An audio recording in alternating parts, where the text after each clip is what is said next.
तो नमस्कार दोस्तों, आज के हम इस लेक्चर में देखेंगे अभिक्रिया की दर या फिर अभिक्रिया के वेग से आप क्या समझते हैं।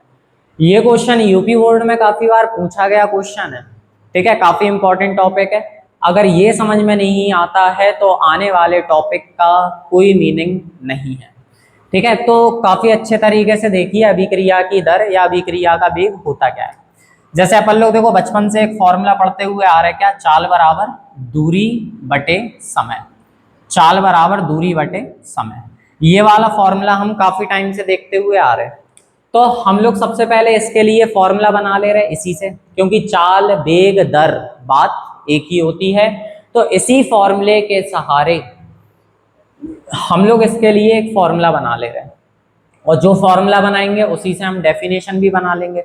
तो सबसे पहले देखो हम फॉर्मूला बनाना स्टार्ट करें। ठीक है, किसके लिए? अभिक्रिया की दर। किसके लिए? अभिक्रिया की दर या अभिक्रिया का वेग। ठीक है, इसके लिए फॉर्मूला बनाए। तो चाल दर वेग बात एक ही है। अगर दूसरा टाइम देखा जाए तो क्या लिखा हुआ है इधर पे? समय। तो फिर नीचे हम लोग क्या लिख दे रहे हैं? समय अंतराल। नीचे हम लोग क्या लिख दे रहे हैं? समय अंतराल।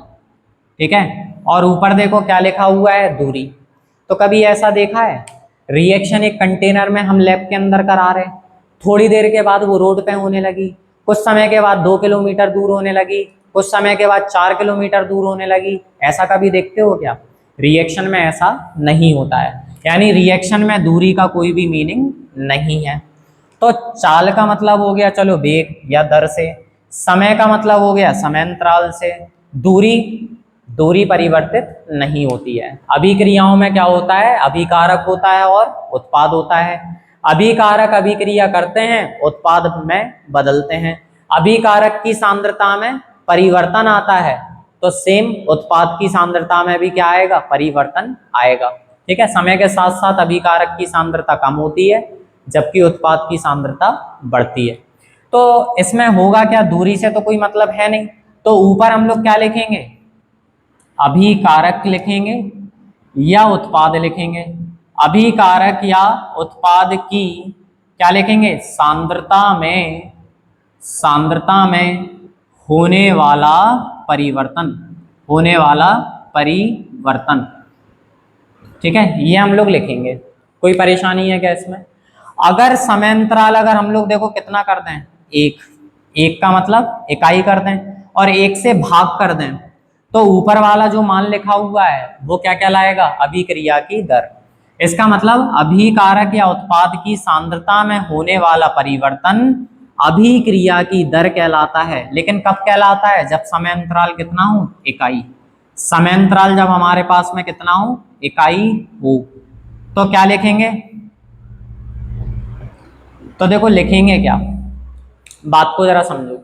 अभिक्रिया की दर बराबर हमने फॉर्मूला बनाया, नीचे समय अंतराल लिखा, दूरी की जगह पे लिखा अभिकारक या उत्पाद की सांद्रता में होने वाला परिवर्तन। अगर समय अंतराल अगर एक कर दिया जाए, इकाई कर दिया जाए, तो इकाई समय अंतराल में अभिकारक या उत्पाद की सांद्रता में होने वाला परिवर्तन किसके बराबर होगा? अभिक्रिया की दर के। तो परिभाषा क्या बनेगी? इकाई समय अंतराल में अभिकारक या उत्पाद की सांद्रता में होने वाला परिवर्तन अभिक्रिया की दर या अभिक्रिया का वेग कहलाता है। देखो हम परिभाषा भी लिख दे रहे हैं। समय अंतराल अगर हम लोग कितना लेके चल रहे हैं? इकाई। तो इकाई समय अंतराल में, ठीक है, किसमें? इकाई समय अंतराल में किसमें? अभिकारक या उत्पाद की सांद्रता में होने वाला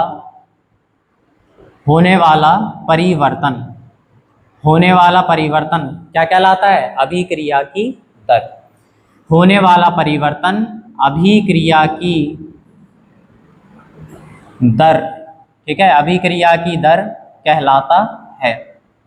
अभिक्रिया की दर कहलाता है। दूसरा पॉइंट क्या लिख सकते हैं? इसे स्मॉल r से प्रदर्शित करते हैं। इसे स्मॉल r से प्रदर्शित करते हैं। ठीक है। और अगला पॉइंट क्या होगा, वो सीधा सीधा फॉर्मूला होगा जो कि हमने बनाया है। सबसे पहले इस फॉर्मूले की मदद से हम लोग ये फॉर्मूला डिकोड करेंगे। इस फॉर्मूले से हम लोग क्या बना लेंगे, डेफिनेशन। डेफिनेशन क्या बनेगी, इकाई समय अंतराल में अभिकारक या उत्पाद की सांद्रता में होने वाला परिवर्तन अभिक्रिया की दर या अभिक्रिया का वेग कहलाता है। इसे स्मॉल r से प्रदर्शित करते हैं। तो फॉर्मूला क्या बन गया, अभिक्रिया की दर बराबर अभिकारक या उत्पाद की सांद्रता में होने वाला परिवर्तन अपॉन में समय अंतराल।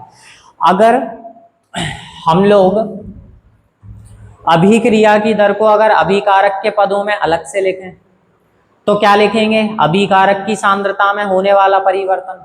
और उत्पाद के पदों में लिखें तो क्या लिखेंगे, उत्पाद की सांद्रता में होने वाला परिवर्तन। यानी अभिकारक के लिए हम लोग अलग परिभाषित कर सकते हैं, उत्पाद के लिए हम लोग अलग परिभाषित कर सकते हैं। अभिकारक की सांद्रता में क्या परिवर्तन होगा, ध्यान से देखो जरा। रिएक्शन में रिएक्टेंट से अगर कन्वर्ट हो रहा प्रोडक्ट, इनिशियली अगर देखा जाए जब टाइम 0 सेकंड है, रिएक्शन स्टार्ट नहीं हुई, रिएक्टेंट की कंसंट्रेशन मान के चल रहा है कितनी है, 10 मोलर है। तो बताओ उत्पाद कितना होगा, जब रिएक्शन हुई नहीं तो फिर उत्पाद कितना होगा, 0 मोलर। और जैसे ही हम लोगों ने T1 समय के बाद देखा, T1 सेकंड के बाद उत्पाद अगर बन गया कितना, 2 मोलर, तो फिर बची हुई सांद्रता कितनी हो जाएगी, 8 मोलर। T2 समय के बाद देखो जरा, T2 समय के बाद अगर प्रोडक्ट हो गया 5 मोलर तो रिएक्टेंट कितना बचेगा, ये भी बचेगा 5 मोलर। अगर T3 सेकंड के बाद अगर देखोगे, अगर प्रोडक्ट बन गया कितना, 8 मोलर, तो फिर रिएक्टेंट कितना बचेगा, 2 मोलर।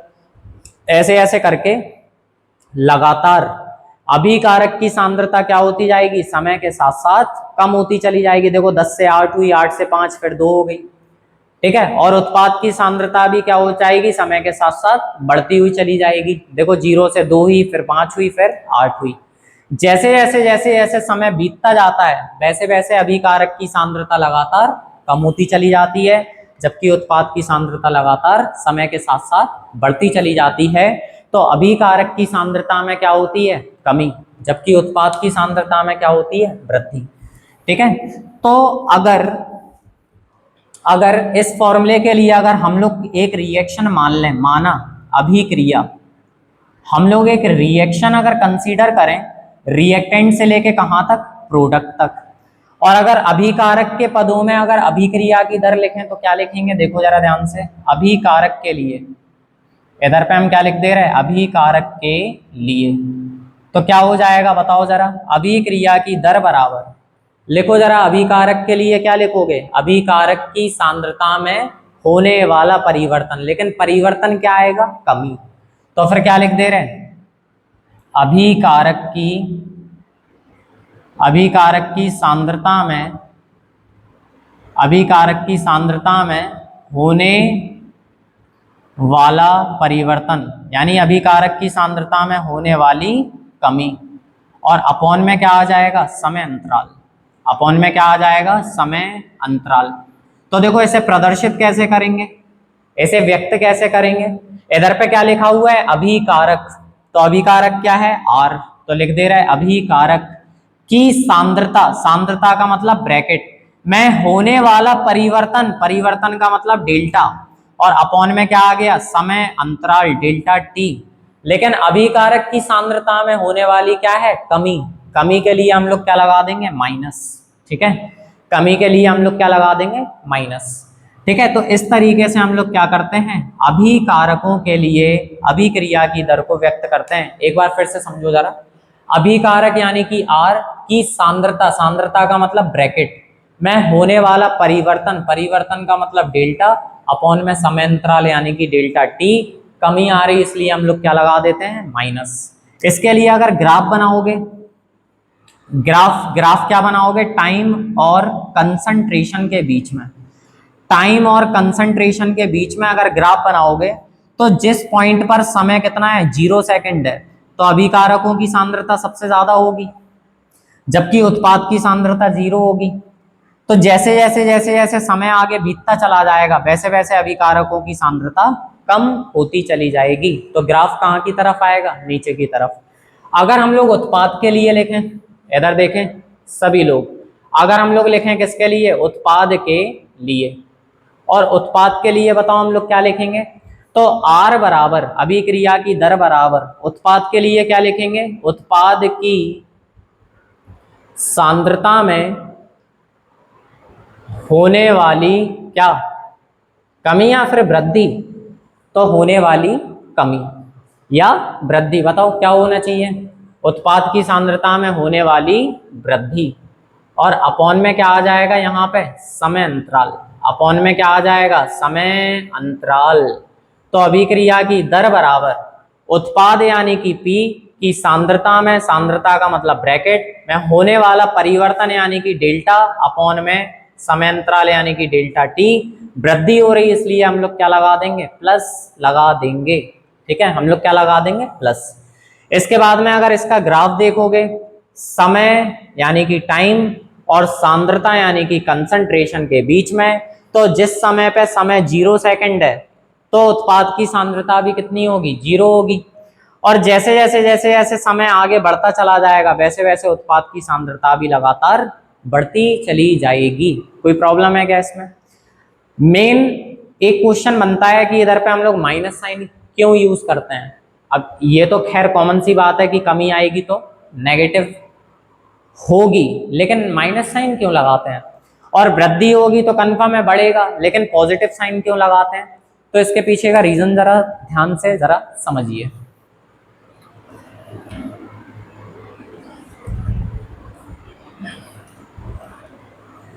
जैसे हमने एक रिएक्शन मानी थी क्या, R से लेके कहां तक, P तक, रिएक्टेंट से प्रोडक्ट तक।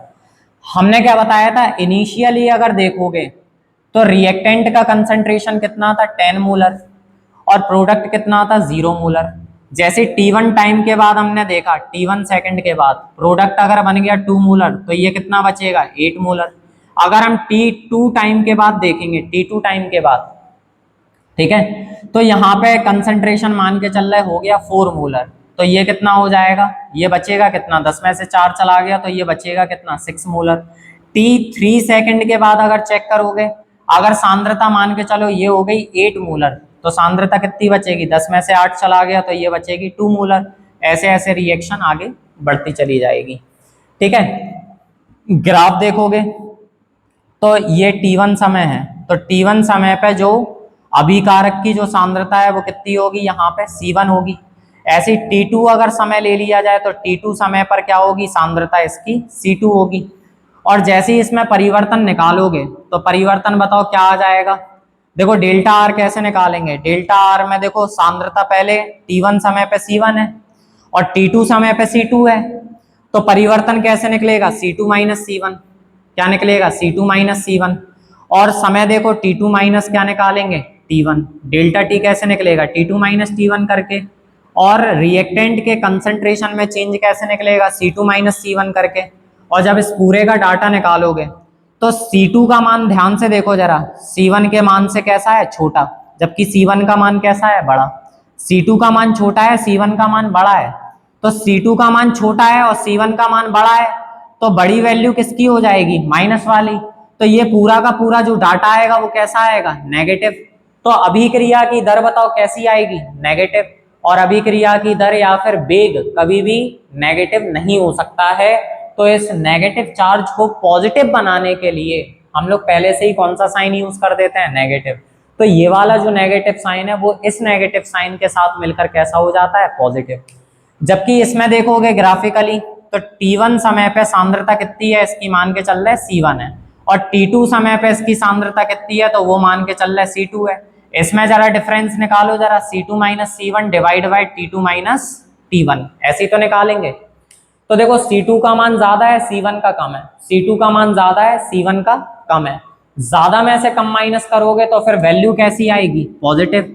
और पॉजिटिव में डाटा हो सकता है तो इसे चेंज करने की कोई भी जरूरत नहीं है, तो फिर हम लोग plus sign as it is रहने देते हैं, कोई भी चेंज नहीं करते हैं। और इससे भी चेक कर ले रहे हैं हम लोग, जैसे मान लो T2 से अगर T3 समय पर आए तो 6 से लेके सांद्रता कितनी बची रिएक्टेंट की, 2 मोलर। तो चेंज निकाल लो, ये हो जाएगा क्या, सांद्रता नंबर 1, ये हो जाएगी सांद्रता नंबर 2। तो C2 माइनस C1 करो जरा, 2 माइनस 6, तो वैल्यू कैसी आ रही, नेगेटिव। देखो वैल्यू कैसी आ रही, नेगेटिव। तो इस नेगेटिव वैल्यू को पॉजिटिव बनाने के लिए हम लोग पहले से ही इसमें कौन सा साइन लगा देते हैं, पॉजिटिव। जबकि प्रोडक्ट में देखो जरा, अगर सांद्रता ये C1 है और ये सांद्रता अगर C2 है तो C2 माइनस C1 निकालो जरा, कैसे निकालेंगे, 8 माइनस 4, तो वैल्यू ऑलरेडी क्या आ रही, पॉजिटिव, और रेट पॉजिटिव हो सकती है तो हमें चेंज करने की कोई भी नीड नहीं है, तो फिर हम लोग क्या लगा देते हैं, प्लस। तो आज इस लेक्चर में हमने क्या देखा, अभिक्रिया की दर या अभिक्रिया के वेग से आप क्या समझते हैं, रिकॉल करो जरा, सभी लोग इस लेक्चर को रिकॉल करेंगे। क्या बताया हमने, इकाई समय अंतराल में अभिकारक या उत्पाद की सांद्रता में होने वाला परिवर्तन अभिक्रिया की दर कहलाता है, स्मॉल r से प्रदर्शित करते हैं। तो अभिक्रिया की दर बराबर फॉर्मूला क्या बनेगा, अभिकारक या उत्पाद की सांद्रता में परिवर्तन अपॉन में समय अंतराल। अगर अभिकारक के लिए लिखोगे तो अभिकारक की सांद्रता में होने वाली कमी अपॉन समय अंतराल, तो अभिकारक की सांद्रता में परिवर्तन अपॉन समय अंतराल, कमी आ रही तो क्या लगा दिया, नेगेटिव। ग्राफ देखोगे तो ग्राफ कहाँ की तरफ आ जाएगा, नीचे की तरफ, और जब डिफरेंस निकालोगे तो वो डिफरेंस कैसा आ रहा है, नेगेटिव। इस नेगेटिव वैल्यू को पॉजिटिव बनाने के लिए हम लोग यहाँ पे क्या लगा देते हैं, माइनस साइन लगा देते हैं।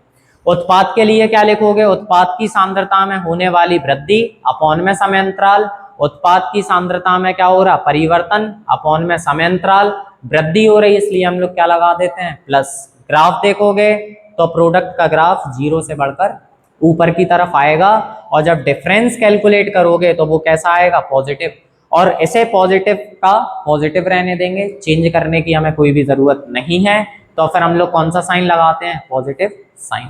अब इसी के साथ हम नेक्स्ट लेक्चर में देखेंगे कि औसत दर है क्या, तात्कालिक दर है क्या, और उन्हें हम लोग किस प्रकार से व्यक्त करते हैं। उसके लिए हमारा ये वाला लेक्चर होना कंपलसरी है। Thank you very much.